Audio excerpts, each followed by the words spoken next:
Hey guys, welcome back to the podcast. My name's Abby. My name is Tori. And this podcast is for God, from us, and to you. Yep, so you are listening to XOXO Godly Girls. We post new videos every Friday. If you follow along with us, they go up at 5 a.m., so you got the whole day to listen to it. And today, that's kind of funny. We're talking about being still, not being so much in a hurry, and clearly we are because we plan everything out weeks in advance and post it at 5 a.m. But sometimes you got to be proactive to plan in order to really be still and rest in that. And so today, that really is overall kind of what we're going to talk about, but it's also something that we both struggle with. So to start us off, we're going to ask a question. And so if you have an example too, leave it in the comments or let us know.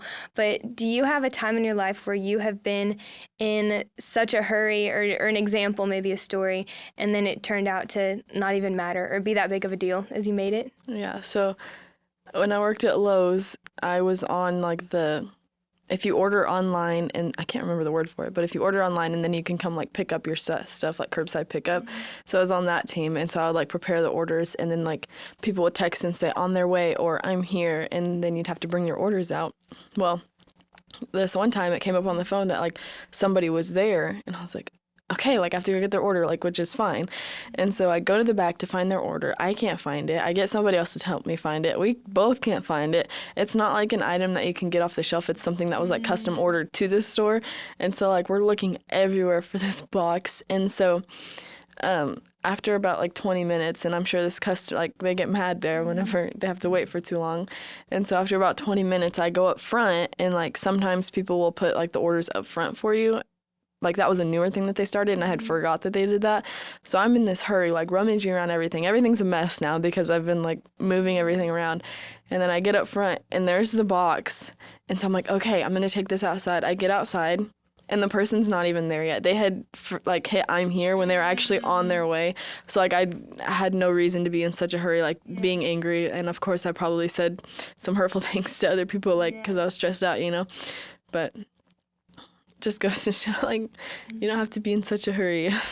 Somebody's not even there waiting for you. I don't know what was hurrying. Yeah, sometimes we rush ourselves so much, and then it's for what? I have so much energy exerting myself. I think I don't have a particular, I'm sure I do have stories because I'm always rushing around. But the thing that has kind of shifted my mind the most, I'm not super, super early to everything anymore because working at the church, everybody is so late to everything.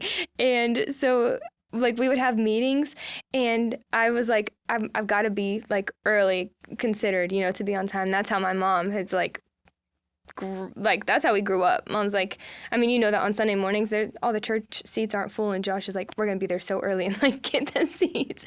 And so that's how I treated everything in my life, and staff meetings, everything. And then I would get there, and I'm sitting there by myself, literally nobody else, not a single soul. And so then after a couple months, I'm you know what?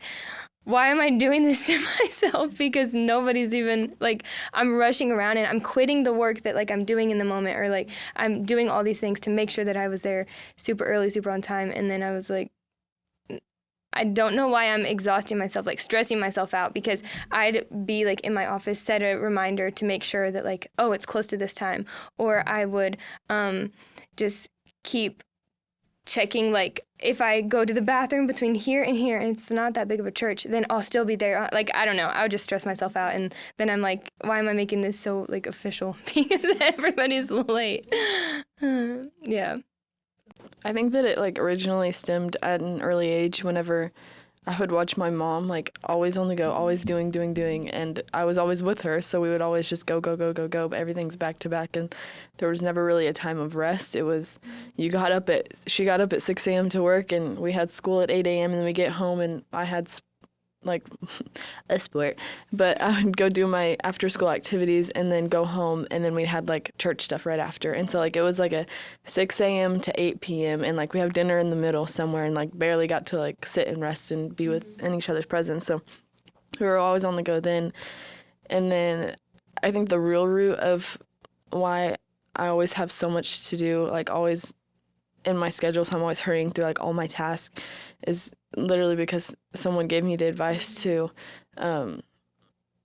just always stay busy so you don't think about the hurt, which is like the worst advice you could ever be given, because you have to acknowledge the hurt to get through the pain. Otherwise, it's just always sitting in the back of your brain. But I did take that piece of advice to heart, and I was always so busy that I didn't have time to like actually like perform quality over quantity. Like I always have my jobs lined out, and I don't give any of them like my all. I just have all of them to do, so I'm hurrying through them all, if that makes sense. So I think that's where the root of it is, and always just feel in a hurry. I would say so, because you've always been a hard worker, like literally from the time I've known you. If someone needs help, like you're the first person to, no one even ask, but you're just up and helping. But I did see a shift in that time when you were going through a struggle to like not just wanting to help and work hard, but like the need literally to fill your schedule and make it full. So I would say, yeah, step from growing up, but then a piece of advice. Some people think their words might not hold weight, or like maybe they shouldn't give advice, it won't help, but advice can change your life in a good way or a bad way. Like you have to be so cautious of what you hear, even if it sounds good, to if you want to take it and apply it to your life. So Yeah. yeah. I think you asked why I put hurry, because whenever we came up with the topic of being still and knowing, I feel like I immediately jumped to hurry, because there's no resting without, like, if you have hurry. Because I'm reading the book, The Ruthless Elimination of Hurry, and some of it talks about, hold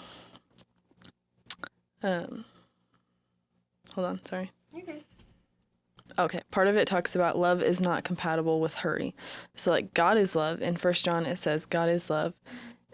But love and hurry don't collide. Like, you look at Jesus' ministry, and no matter where you're going, nothing's in too much of a rush for God to still perform something. So, yeah. And I think that, like, obviously there is a time whenever in our lives whenever we have too much to do. So like if you feel like I have filled up my schedule to the brim because I never wanted to think about things. And so I think there is times whenever we do have too much, and the problem isn't whenever you have a lot to do, it's whenever you have too much to do, because then it turns into hurry and you don't have time for anybody else. And that's not living a Jesus fulfilling life. That's just fulfilling your internal needs of distraction, and that's Satan honestly coming in to distract you and not glorifying God. That was good. I feel like with hurry and like exactly what you said, you can't be still while also being in a hurry, because there's times where, like, same thing, I have filled my schedule up to the brim, and to me it wasn't like advice that I heard, it wasn't I need to stay busy to block something out. It all roots from, and I know exactly where, I can pinpoint the literal moment that it stemmed from.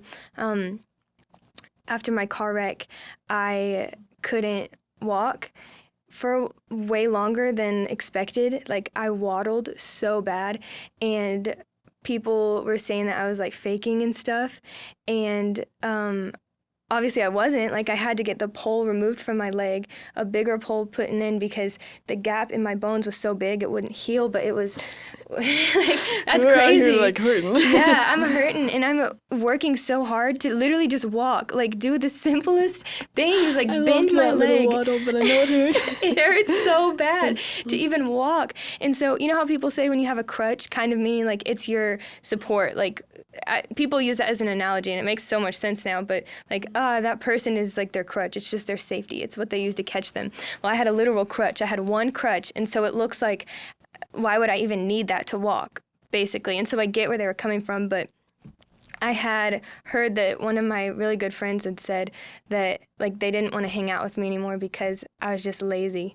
And that comment, I don't know why, and I don't know for what reason, but hit me deeper than, like, any remark that anybody's ever said about me in my life, because obviously they didn't see behind closed doors, like, I was working so hard and all the work I was putting in, but it made me think that, like, the things I do need to be more public. I don't want to be seen as lazy. That was my main thing. Like, I don't ever want someone to call me lazy again.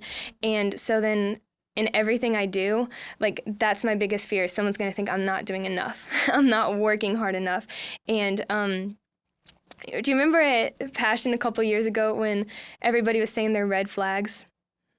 Like not what their red flags are in someone, but like their red flags. And I was like, not that I don't have red flags, I got too many, trust me.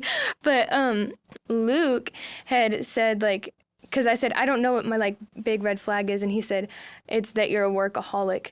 And to me, like now he's my boss. So if you know on a lot of resumes they ask what's your biggest strength and biggest weakness. So to me I'm like, if I put my biggest weakness is like I'm just a workaholic, like I'm hired. So when my boss tells me that like that's the worst trait that I have, I'm thinking like I almost felt good about that instead of like, oh, that's a bad thing and I need to work to improve that area of my life, because I just didn't want to be seen as lazy. So I'm like, someone is noticing that I'm working hard, and that's bad because I shouldn't be doing the things I am to be noticed, but I just never want to be tied to that again. And so I will work so hard that it literally kills me.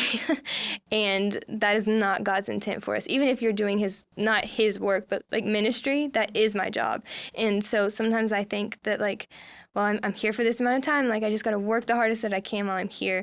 But he obviously prioritizes rest. And like you said, I don't feel like I've ever given just 1,000% into something because I have so many things. And even in starting this podcast, which you had wanted to for a while and you were so excited.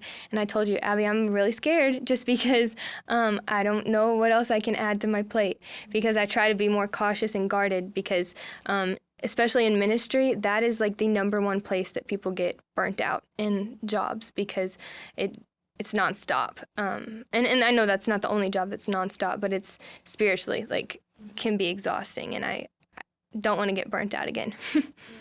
Mm-hmm. So,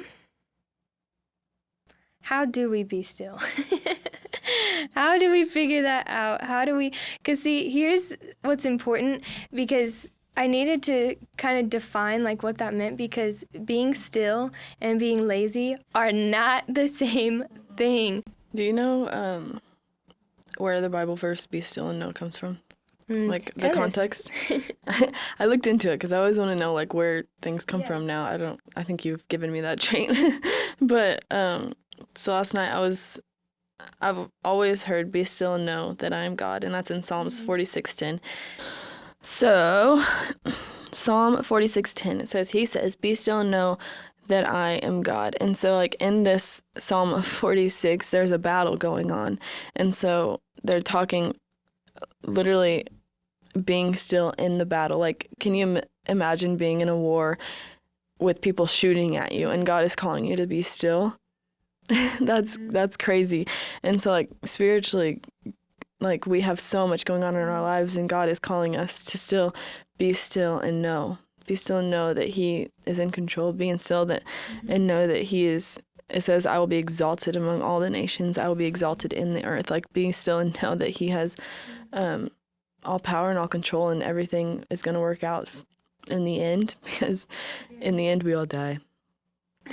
But I wrote in here, even in the battles, when we're called to be still, we are called to be still, or we can miss out on the blessings God has for us. So I feel like if we're so busy all the time and we're not taking a moment to be still, then we are literally missing out on God's plan for us. We could miss open doors that he gives for us. We can just miss out on the truths he has for us, or the blessings that he wants to pour into us, just because we're so busy and filling our time.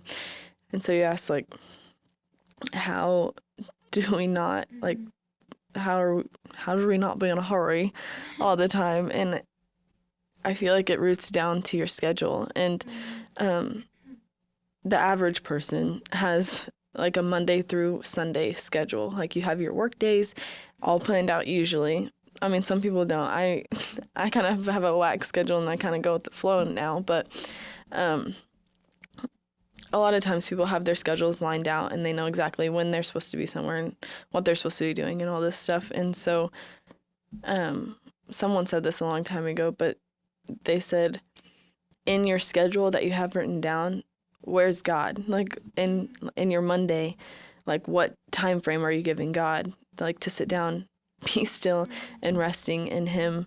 And so I feel like it just roots down. One of the roots is rooting it down to fitting it, putting God in your schedule and put everything else around God. Yeah, that was something that we had talked about before. Like, are you trying to squeeze God into your schedule, or do you if God is your number one priority, are you putting your schedule around God and in healthy ways to help you to grow? Because to be still is to rest in his presence. It's not, and you need physical rest, right? Like, you need literal rest. At myself, I've been up since 2 a.m. But you have to have moments of literal rest. Like, your body has to recharge. God created our bodies to do that, but it's resting in his presence, intentional rest when you're awake. And sometimes it's literally just being present. So in the moment when everything is chaotic or things are moving really fast, you have to internally kind of slow down. Like, there are times, even I took a group up to the Passion Conference, and so I was kind of overseeing and leading that. And there were moments where it was just, obviously it was kind of chaotic, but then I'm like, you know what, I just need to literally breathe, know that God is with me right here, and I can be still even when I'm surrounded by people, and it feels crazy because he wants to be with you in every moment. But one of the prime examples of hurry, and I feel like both of our moms are like this, right. is whenever you have a crowd.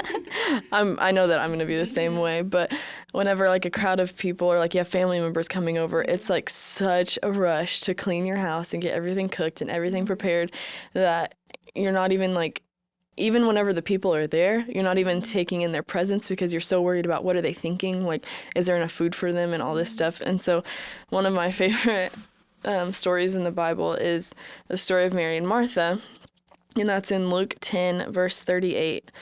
You want me to just read that? Okay. It says, as Jesus and his disciples were on their way, he came to a village where a woman named Martha opened her home to him. She had a sister called Mary who sat at the Lord's feet listening to what he said. But Martha was distracted by all the preparations that had to be made, so came to him and asked, Lord, don't you care that my sister has left me to do the work by myself? Tell her to help me. And I imagine Jesus being so chill. Martha, Martha.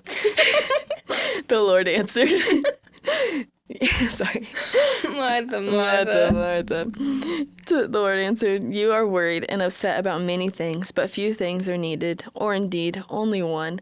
Mary has chosen what is better, and it will not be taken away from her. And so I feel like a lot of times, like, even us when we go to parties and like something's not like prepared for us, we'll even say like, why didn't they get that prepared? Like, or sometimes you just sit there and you're enjoying yourself. Like, I don't know. There's so many different sides to the story. And I feel like it's hard to sit and be calm because us as humans, we're always worried about everybody else and what they're thinking and what do they think about me. But Jesus is worried about one thing, and it's the salvation of people and the rest that they get. And he loved that Mary was sitting at his feet, and resting in his presence. And so I just love that visual that in the times that everything is crazy, you just need to rest, sit at his feet, and yeah. See, for Martha, like, the dishes would have been there after. Yeah. The food could have been made later. And no dig on her, because, like, us, we're the same. We want things to be good and smooth and prepped so that, like, people are able to enjoy that time, but Jesus wants us to enjoy it too. And I think that's the hard part, is, like, Martha was wanting to prep everything. And same with the things that we want to do. We want to have everything prepped. But if you're so focused on, like, you should serve others, but if that's like your top priority, you might miss Jesus literally right there. And so, like, at Passion, I had moments where I'm like, yeah, I'm here to lead this group, but I'm also here to encounter Jesus. Like, he wants me here, not just to oversee and to prep and to plan. He wants to be with me. That's his top priority, is me resting with him and sitting at his feet or worshiping at a conference, more than it is how well I can plan an Airbnb and make the drive as smooth as possible. All of that's great. I love to plan ahead, but more importantly, I'm placed here on this earth more than like in a job or anything. It's literally to worship Jesus. Like, that's what we are made for. Yeah. Yeah. Yeah. That's good.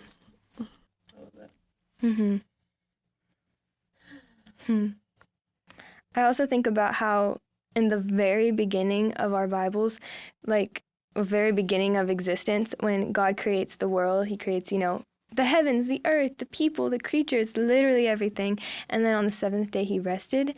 And it's not because he needs rest, because he's God. Like, he is rest. We go to him to receive rest. But he did that to model for us, like, the importance of it, of, yes, work hard. He works hard for 6 days. Good on him. Like, he doesn't want us to be lazy again. But rest is so important in order to recharge, because we are not God. We cannot go on 100,000% all of the time. And I mentioned earlier a little bit about burnout, but 2 summers ago, I experienced burnout like I never have in my life. And I just was like, I don't even think I'm called to ministry. I just was so like depleted, and I was asked to speak at a conference, and this wasn't my job at the time, speaking or anything. And so as I was prepping the message, the topic on my mind was kind of burnout, but like your flame dying out, because everyone comes to conferences and things and they're so on fire for the Lord, and then it burns out. But how that also goes into like our lives, and even my life as shepherding and pouring into the students, and how I still got burnt out. But I was just so... And this this is a very good time for us to talk about this topic, because I'm in my busiest season right now. I have the biggest event that I plan all year long, and it's starting to stress me, and it really shouldn't. I know it's all going to work out as it always does and as God wants it to, but I can get so burnt out for what's up ahead that I don't even want to move, because to me right now, I'm on top of things. I have things planned. I'm having the meetings that I should. Everything's going good. So right now, I have nothing to stress about, but I'm stressing about what's up ahead. And that's kind of what we were talking about earlier, when in like the silly example of a story, whenever you are worried and you are in a hurry and you're working so hard, and then it comes to it and you're like, I spent so much time in a hurry or worrying for nothing, because those were examples of like days in our lives where we're like, why did I do this for? But I can do that for literal months, where I just stress on everything that's up ahead, and it just paralyzes me. Like, I don't even want to move because I know that I have so much to do. But if I would just take it moment by moment, that's what being still is, like being present, being in the moment, resting with Jesus, and trusting that like in each moment, it's going to continue to work out, and he's going to take care of the rest in the future. I'm not going to be lazy. I'm going to work hard where I am, but there's no point to stress on what's ahead, because when I get there, I'm going to be like, I can stress about the things while they're there, but beforehand, I'm going to just waste so much time stressing about something that God's going to take care of anyways. Mm-hmm. Yeah. I think we're so worried about every moment of an event or a party, like being absolutely perfect, that you're like ready for the next thing to happen. And whenever you are filling up so much time with busyness, like there's absolutely no room for God to work, because there's no time of even rest in your event or in your party or anything, because it's literally filled to the brim with things like of this earth. Like, yes, you can have like worship and stuff like that, but like there's never like a moment of rest that God is like, all right, this is my moment, like let me work, you know what I mean? If you're planning to, like, if you have something, this is something I'm really trying to undo in my brain. If you have something in your mind so heavy on exactly how it should go, then you're not, like you said, you're not leaving room for God's plan to happen. And so then if like it doesn't go according to what you have in your mind, then you'll be like, oh man, it didn't work out, instead of, wow, God really changed the direction, or he really did what was needed. Because once I get a plan in my mind, it's like, that's the way that it has to be. And you got to leave room for, you don't got to leave room for God. You need to plan accordingly, but then trust, like, God, I've done what I can. You do now whatever you want. Like, that's really what faith is, and trust in him. And that's where I'm seeking to grow. But there's a passage in Matthew. I can't remember where, I mean, I guess I could look it up. I can't remember where it is, but it talks about literally kind of what I just said. Who of you by worrying can add a single hour to your life? Because like when you worry, tomorrow has enough, don't worry about the things of tomorrow, because each day has enough trouble of its own. So it's literally like, in today, I don't know what problems are ahead of me today, but I'll face them when I get there. Instead of worrying each day about the problems that may happen, I need to take care of the problems that are in that current day. Because when you stress so much ahead of time, you're living through problems that don't even exist yet.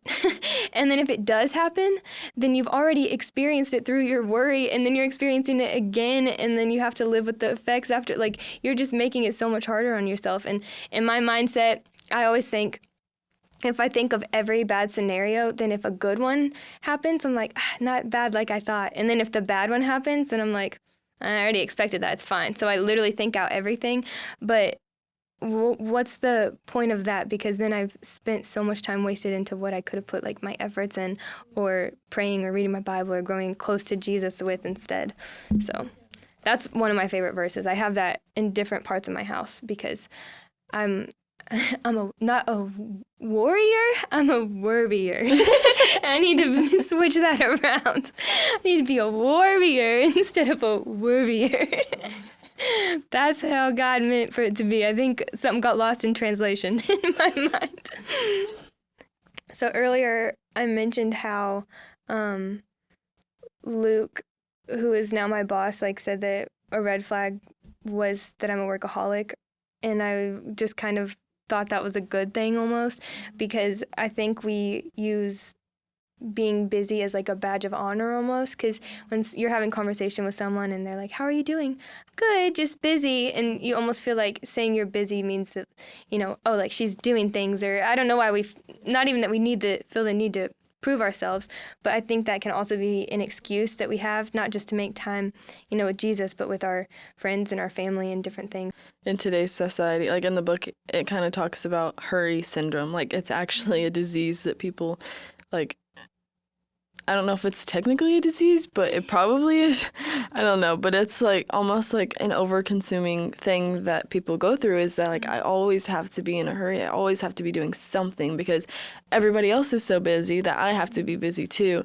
And I think a lot of it roots from our phones and like being on our phones all the time. And like a lot of times we'll ask our girls, we'll ask other people like, hey, will you come to church with me Sunday? And the answer is always, oh, I'm busy, or don't have enough time. I don't have enough time. And before you'd be like, okay, but I know both of us a lot of times have said, okay, what's your screen time? Pull out your phone right now and show me your screen time. And daily, it's 5+ hours. And it's like, how do you have that much time when you're at school all day, or like you have work all day? And then are you literally going home and being on your phone for 5 hours and then going to sleep? And there's no time to like even like enjoy the presence with your family, enjoy the presence of other people, like spreading the gospel for one. And I feel like there's just so much time put on our phones that, and I don't want to be the phone police. I hate sounding like that, but really, if you do check your time on your phone, and like if you're struggling with your family, and I know recently I've been struggling with being kind of snippy, and I just have so much to do, and a lot of that, I'll be honest, some of my time was being taken up by my phone, and I just felt like I didn't have time to do anything else. And so a lot of times our first initial response is to just be snappy with the people we love the most. And obviously, if it's someone you don't know, you're just going to be like, yeah, I'm busy, and like you're going to be nice about it. But if it's someone you're really close to, you're going to be more snippy. And I think that's because you know that they're still going to love you at the end of the day. And that's just like the person that you're most comfortable with. But that's not an excuse, because that is the person that loves you at the end of the day. That's the person that you should be pouring into, and they should be pouring into you as well. And not the person that you're burning bridges with, because if it's not like the start of a broken friendship now, it's going to end up there, because who wants to come home all the time or like be messaging a friend all the time that's always just snipping and like being angry, So, and how do you fix that? How do you turn that around and start being intentional with your time, being purposeful with your time? I honestly think the root is your phone. Look at your screen time. I say that every time. Screen time. Not screen time. Don't scream, please. I don't like when people scream. Look at your screen time and say, like, what do I need to cut out for real? Like, are you waking up and looking immediately scrolling through your reels. I know I'm speaking to the choir, like I'm speaking to myself right now, and you look at your reels first thing in the morning and then you put your phone down and you just go get ready. Like, where's your time with Jesus? You didn't wake up to spend time in the presence of the Lord. So obviously you are going to have a snippy day with the people you love, and you're not going to have a great day. You're not going to be pouring everything you can out into like your job. And because in your job, if you're not giving 100%, like, and 100%, I don't mean just by like diving into your work and not looking at anybody else at your job. You should also be like, that's a place to spread Jesus. And so by the way you act and the way you love and even a smile at a person, like so little is that people see the love of Jesus through you. And I know like a lot of times at our church, like, or at my work, like people like stop to have a conversation, and I'm guilty of this. I'll say, sorry, like I have to go get pictures of people worshiping. I'll talk to you later, you know what I mean? And so it's so easy to just keep going. Instead, like, Jesus was a prime example of he stopped and he waited, and Jesus he calls us to rest. Like, he lived by example. He doesn't call us to have a busy life. We can't have a busy life and follow Jesus at the same time. Otherwise, it's just not 100%. Yeah. Anyways, well, Jesus was like the busiest man on earth and he still rested. That's the crazy thing. Like, they're like, whoa, where'd Jesus go? And he's up on the mountain talking to the Father. He's going into the wilderness and fasting for 40 days. So for us to say we don't have time, and Jesus was literally changing the world, healing people, speaking to thousands of people, like, he was nonstop until he needed to stop and he had to recharge. And the only way to like recharge his soul was spending time with the Father. Yeah. And I could not agree more. I think social media is such a time suck. Like, you don't even realize how much time you spent on it, because that's the big thing for me is I always feel like I'm so busy and I don't have time for anything.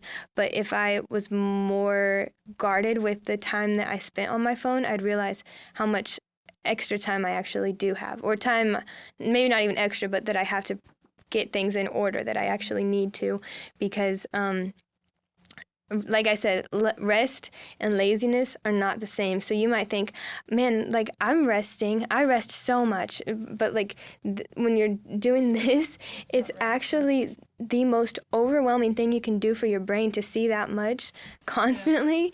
Like all over the place, that's not rest at all. That's actually mental exhaustion. And so then you might think, I'm not even doing anything. Why am I so tired all of the time? Or for me, it was like, I have so much ahead that it was hard to even get started. So that would be my like, I'm just gonna, that sounds so dumb because I know I have so much to get done, but it's so overwhelming that instead I'm gonna like scroll for a while so I don't have to think about like everything that I have to do. And then I'm going to later think about it and be like, man, why did I waste so much time? Also, kind of rooting in with social media, it has programmed our brains to be in a hurry, because the moment that we're bored, we can just go look at something else. Or like, also you're seeing people who are further along, which we've talked about comparison and stuff before. But I think I can just be in a hurry in my life to like, I feel like I should be here in this stage of my life, or I feel like I should be further along here, because you're constantly seeing other people's like milestones or successes. And so you start to feel like I don't have enough time. Like, people are so successful now, literally as teenagers. Like, it's insane. I mean, to worldly standard of success. But then you start to think, man, I need to hurry. I need to lock in. And you need to lock in some areas. Like, there's always truth to that. Be disciplined, yes. But part of discipline is good time management. And I love me a good routine. Like, I love routine and consistency, but also because aside from work, but if you're struggling with your schedule, you're the one who's over your schedule. Change it. Like, sit down, see what works, see where you need to move things if you're able, and be disciplined enough to live by it, because you need to prioritize rest, but you're not going to prioritize rest if it's literally not, me anyways, if it's not like into my schedule. If I don't like know that first thing in the morning, I got to spend time with Jesus and recharge my soul. I think that this is kind of on a weird topic, but as we're going through like our fasting series through church, one of the thing, I was just having a deep spiral thought the other night of like what a blessing it is to know that we're hungry. What a blessing it is to know that we're tired, because if we weren't hungry or tired, we would literally just wither away because we would never eat. We would be so busy to eat. And if we were never tired, like we would never have rest, like sleep. And we need sleep and we need food to get through our days. And so like we also have an innate need to have some Jesus in us. And so like we like need spiritual recharge. And so like it's a blessing to have that, but we aren't allowing ourselves to have that need or hunger for that because we're so busy scrolling on our phones, and that is what's fulfilling our brains. And then we're still at the end of the day depressed, angry, upset, and it's because our spiritual battery isn't being recharged, and we're not allowing like the need to feel that way because we're subtracting and distracting that with Yeah. Yeah. That's so good. You don't even have the desire and the hunger for Jesus because all the things that he has to offer, you have the quicker hit of it. When we were prepping for this, the first thing that came to my mind was the sermon I was preaching on burnout when I was in the biggest season of burnout. And I'm just going to read this passage really quick. In Exodus chapter 34, it's about when Moses went up to the mountain to like receive the 10 Commandments or whatever. Pretty sure. Fact check me. But it says, yeah, okay. When Moses came down from Mount Sinai with the 2 tablets of the testimony in his hand, as he came down from the mountain, Moses did not know that the skin of his face shone because he had been talking with God. So in that moment, Moses was literally spending so much time in the presence of God, he couldn't help but reflect his glory. So whenever we are resting and charging our souls, it's being a light to those around us. You can't be a light if you're trying to do that on your own. You're going to burn out. And I can say that because I was burning out. I wasn't spending enough time with the Lord, and I was pouring out constantly. And so I had nothing to give for, nothing, nothing to show except for my own words. That was all I had. There were 2 interpretations of the passage where, so after this, Moses put a veil over his face, because one interpretation says that the people could not look at him because he shone so bright, the glory of God. Like it was the closest anyone had ever seen, to what it was like to be with God, because he had spent so much time with God. But another interpretation said that Moses covered his face because he was like scared that the people would see the glory disappear, because he had just spent so much time with God that like at first it was blinding, but then the further away he got from like all that time that he spent, it started to go away. And it did, like naturally it did, because that's what happens when we're not like recharging and refilling our souls.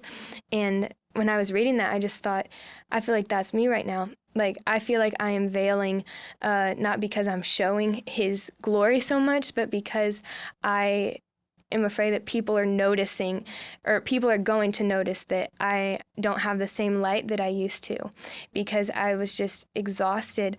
And I talked about how, like, in your house, nobody should leave all of the lights on in your house all day long, 24 hours a day, because first off, like, that's a fire hazard and it could burn down. And so you have to have moments where, like, you turn off the lights, never turn off the lights, but where you turn off the lights in your house, like when you're not home. When I'm not home, I don't want to leave the lights and stuff on, but so that, like, when you turn it on, it's still there and you're still able to use it. Like, being a light has to have moments of rest and recharge, or else it's going to burn out. And then I went home. I've never had this happen. I don't know if my stepdad just stayed up with the light bulbs or something, but I went home after I had preached that message, and I was sitting on my bed, and my light started flickering, and it burnt out.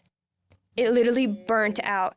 And like, we had to replace it, and I just sat there thinking, like, I just preached that whole sermon to them, and it was for me. It was at me. Like, I watched that light bulb burn out, and I thought, this is exactly where I am. And if I don't start spending more time with God and recharge my soul, I won't be able to do ministry past 1 year. That was like my second year in a ministry. And I felt like that's what I was called to, but I just was so exhausted. I didn't even want to go forward. But then I realized I'm not supposed to go forward if I'm doing it out of my own power. I can't produce my own power like that because I'll constantly burn out. And of course, I'm still going to experience seasons like that. I think that's with any job, with anything that people do, because we're people. But that was the first time I realized the importance of rest. Yeah. And being still. Because, yeah. I love that. I don't know. I can cut this out. I don't know. It's not like a bad thing. We just never talked about it. But before our podcast every week, while we're setting up and then we sit in silence for a little while, we play the song Hurry by, is it Kim Walker? Is that her last name? Kim Walker Smith, I think. Kim Walker Smith. I don't know. It could not be. But we play the song Hurry every single week, which is like, I don't want to be in a hurry. I don't want to miss what you want to say. I just want to give you the space to move in this place. And that's really the cry of our heart when we're in here, because this is like a holy moment where we get together and we get to talk. And what you guys don't see is the cuts that we make because there are moments before we dive into the next part where we literally just sit in silence. And I'm like, do you have anything next? And you're like, yeah, like, let me think. Or I thought where I was going with that. And we pause and we reflect. Or sometimes, like, before I started this point, we literally sat here for a second and I'm thinking in my mind, like, God, where do you want me to go with this? Because even with my messages, I feel like they have to be so planned, like on Wednesday nights to fit into a certain slot. But here in this space, I'm like, I don't want to be in a hurry. I just want God to do whatever he wants. And if that means we got awkward moments of silence to cut out and edit, like, that's totally fine. You know, we're not here to rush whatever he wants to do, because I feel like not the first couple, but we're just figuring out how to navigate this. But that's always been like our number one thing. We've listened to that song beforehand every single time. It's what puts me in the right headspace, because I do come in here like, what are we going to talk about? What are we going to, every single week. And then that song starts playing and I'm like, yeah, this is your space, God. Move in this place. We don't want to be in a hurry. Yeah, I love that. Mm-hmm. I think that for me too, a lot of times, like, I'll even go through my week, like, I'll be like, okay, what was the topic? What are we talking about? Like, so worried about it. And then you can prep quote so much, but as soon as we sit in these chairs, it's like, this is nice. Like, I don't feel rushed. I don't feel like we're not on our phones to find like the next thing that we need to say. Like, it's just us yapping pretty much, but through God and what he wants us to say. And I think that, yeah, I feel like I wish that we could do this all the time. Me too. Get us going, guys, and this will be our full time. Look at our full time job. Don't tell my boss. Don't tell my boss either. I know he's watching. But I do. This is when I feel, I mean, in my quiet times and stuff too, but in pouring out, this is where I feel the Spirit the most. It really is. And I think it's because I just feel like we don't have time, or we have time. We're not in a hurry. Mm-hmm. So we just yapped a lot. If you are overwhelmed by what all we just said, don't worry. Don't hurry into listening to what we just said. We're warriors, not we sound like warriors. Don't even worry, bro. Bro, just chill. It's fine. Martha. Martha. Okay, sorry. So I'll just say an application and you say one, and we'll just go back and forth until we're done. Okay. So if you feel like you struggle with the hurry syndrome and you don't know how to be still and rest, Tori and I did this week, and we're seeing how it goes, but I honestly would suggest finding a friend, getting on your phone, and putting a time limit on your social media. We both have like 20 or 30 minutes blocked off. Like, that's our job, so we have to post. And so our top priority is, like, we put in our time schedule when we're going to post, and then once our time's up, like, we would have to go to the other person to unlock it. And that's embarrassing. I don't want to do that. Yeah, only we know each other's, like, I don't know the password to mine. She doesn't know the password to hers, so we literally have to unlock it for one another. Mm-hmm. So I just feel like that's a very if you struggle with, I just want to put my phone down, find somebody, put a lock on it. Only the other person knows the code. You don't know the code to get in, so you can't be tempted to keep getting in, and stick true to it, and just see kind of how it changes your days and mindset and everything. I think that, I mean, I've already seen, like, not like the fruit from it, but I've seen like how much I struggle with being on my phone, because in the mornings I do struggle with picking up my phone and not picking up the Bible. And so like in the mornings when I look at my phone, I'm like, well, crap, I can't get on any social media and just drown out the noise. Like, I gotta put my phone down and I gotta go do something else. And so I think I'm excited to see where it takes us, and I think that's a good application step to take. And we can talk so anti-phone sometimes, but obviously that is part of our jobs because it's part of our ministry. And so there's nothing wrong with having socials or anything. We'd be hypocrites if we said that, but it's teached me to use it more intentionally because it's a tool. It's like a tool for ministry, or you're either using it or it is using you. I had heard a while back that, like, with anything, you're good, but that with anything, any product that is free, you're actually the thing that's being bought. And there are so many apps that cost money, but the ones that take the most of our time are free. It makes absolutely no sense, except for the fact that, like, we're the things that are being sold. I want to help, like, people find Jesus and use it as a tool. I don't want to be the tool.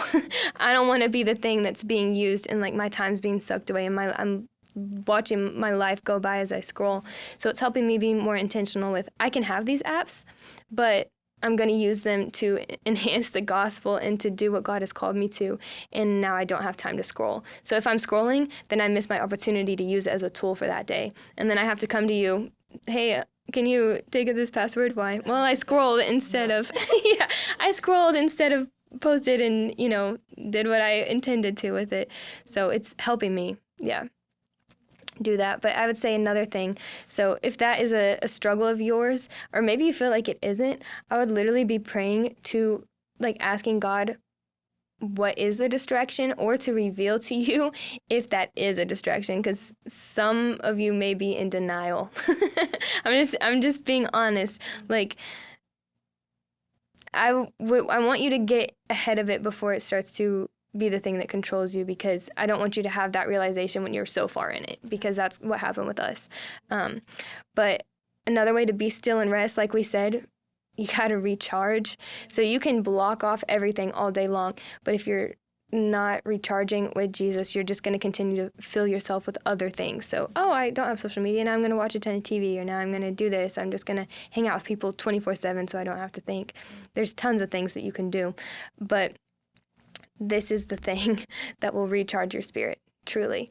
Staying in the Word, praying to God, and finding someone to be accountable in that as well. I would say that is how you truly rest. That's how you find rest, is in Him, and just taking a moment to step aside and being present. I know I said that earlier, but I think that's really the biggest thing. Like, when you start to feel overwhelmed, I've heard this somewhere because I was really struggling with doing that, but it said, when there's a lot of things going around, I think this was advice for, like, panic attacks or something, but when there's a lot going around and going on, just stop and recognize your senses, like, in that moment. So right now I'm seeing Abby, like, I'm looking at my best friend.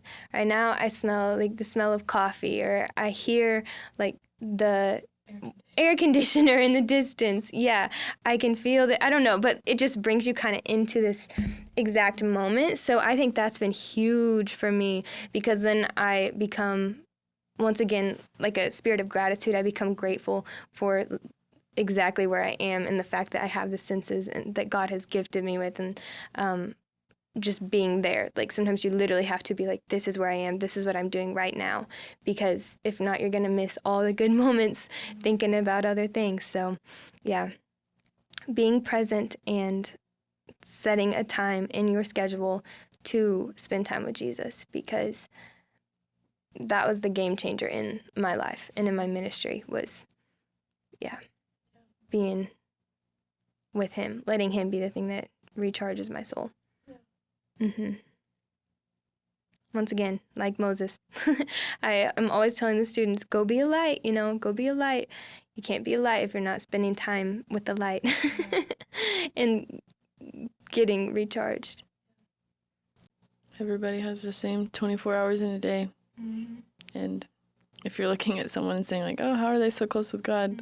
They have the same amount of time that you do. It's just a matter of how your schedule is lined out and making room and time for Him. Yeah. Time management. Jesus calls us to an easy yoke, not a burdened life. So if you're feeling heavy and weighed down and have so much to do, something's got to change. And I like how the book is called The Ruthless Elimination of Hurry. It's not the elimination of hurry. It's ruthless. Like, you literally have to strip it out of your life for it to have rest and find rest. So hope this helps somebody. Yep. Every week we do this for the one. So maybe you were the one listening. Hope that this helped you. And if not, send it to someone who you know needs to hear it, because I feel like this is not just a Tori and Abby issue. I feel like this is a worldwide, at least generational issue. I know in our generation, this is a hard thing to be dealing with. So, we thank you guys again for listening each and every week with us. We will see you back next Friday, 5 a.m. or anytime throughout the day. But with that being said, XOXO, godly girls.